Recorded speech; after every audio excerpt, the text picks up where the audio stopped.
Welcome adventurers and fellow world builders. My name is Yadro and this is Yadro Gaming.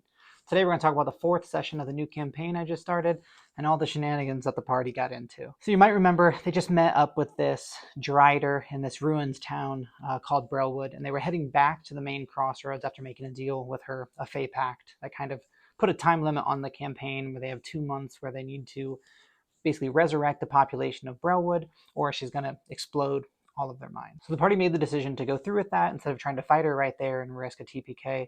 And on the way back, they were met by these will-o-wisps in the woods that told them, like, hey, Darla has really changed. If you guys would work with us, we can defeat her. We'll take care of her staff and get that away from her. But in exchange, we need you to kill her 2 sisters, Carla and Sharla. Yes, you heard that right. Their names are Darla, Carla, and Sharla. We made that up during the quiet year. So the party made these kind of joke characters in the background that are now pivotal parts of the game. So the party didn't make a Fey pact with the wisp. They decided, like, yes, we're going to go through with this. We're going to work with you. We're going to try to kill these 3 sisters. You take care of the staff to prevent her from using like powerful magics against us in the fight, and we'll work together on that. So the party knew that one was in Tellerant and one was in Dur, and they just needed to find a way there, hopefully pick up a job along the way so they can make a little bit of money while they go searching for these sisters. The whole point of finding those sisters was the wisp believed that if they could kill those other 2, and Darla found out about that, that would send her into a rage and make her a little bit more berserk in a fight and kind of take her off her game a little bit. So she'd be a little bit more aggressive towards the party and a little bit more tactful in what she was doing. So the party really liked that idea and they decided to help out without making a Fey pact. From the DM's perspective, this is a way that I could spread them out on the actual map of the region. Tellerant is far to the west and Dur is far to the east, and they really have no reason to go there right now other than to find these 2 sisters. Now, of course, I can change like where the jobs are from the crossroads with the Caymans to get them to go to either of those locations, and that's exactly what I'm going to do. I put jobs on the board that could take them to either region, and they can choose which one that they would like to do first. In this case, they opted to go to Tellerant first and not to go all the way to Dur, because there's really not a whole lot out there, and Mongo didn't feel the need to return home.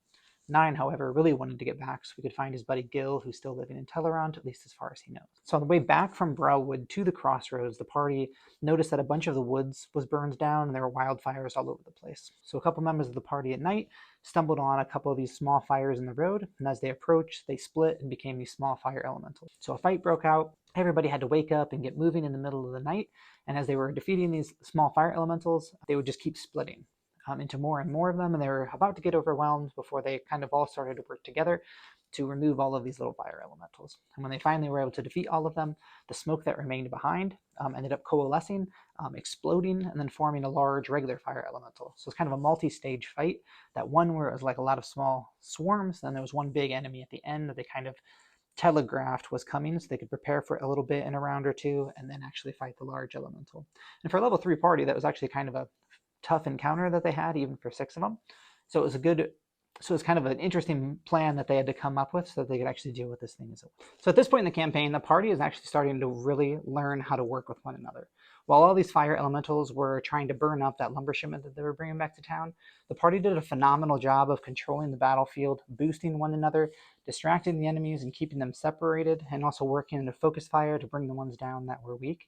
And it's just been really, really fun to watch as these 6 players have come together to really elevate their performance in a combat scenario.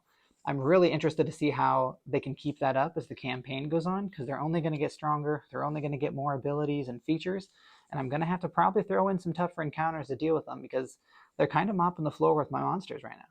The whole point of this encounter was to show that 1, there was trouble in the woods to the north, and 2, this was tied to the magic item that was stolen from the Caymans. That magic item that the party doesn't really know about yet is a brazier of commanding fire elementals, and someone has stolen this from the Caymans and was using it to summon fire elementals outside of town, and something is making those fire elementals stick around longer than they should and spread like wildfire. Now the party dealt with a small piece of them here, and they didn't know that this was just a small bit of the problem.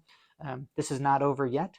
But I don't foresee them really pulling on this thread or taking much interest in it, so this may just be the last that we hear of it, and someone else may have taken care of the problem. Another group of adventurers, maybe Corrigan's sledge, the marshal in town, who knows? But if the party doesn't bite on it or take an interest in it, we're just not going to deal with it. The party continued on back to the crossroads and went back into town. They got paid for what they did. They spread the word that Brelwood is in ruins. They went back and they told them, like, oh, Dark Dollar's restarting the settlement.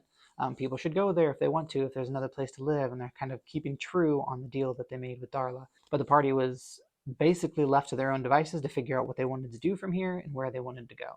When they went back into town, they tried to investigate the mill, and Johnny came and basically said, don't worry about it. I mean, I'm worried about Darty. If you see him, let me know. But there's no need to go to the mill.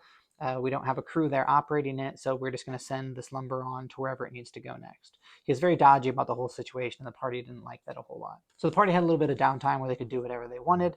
And in that first night, 9 decided, I'm going to go check out the mill by myself. I'm just going to look at it, see if I can get a peek in there and see what's going on.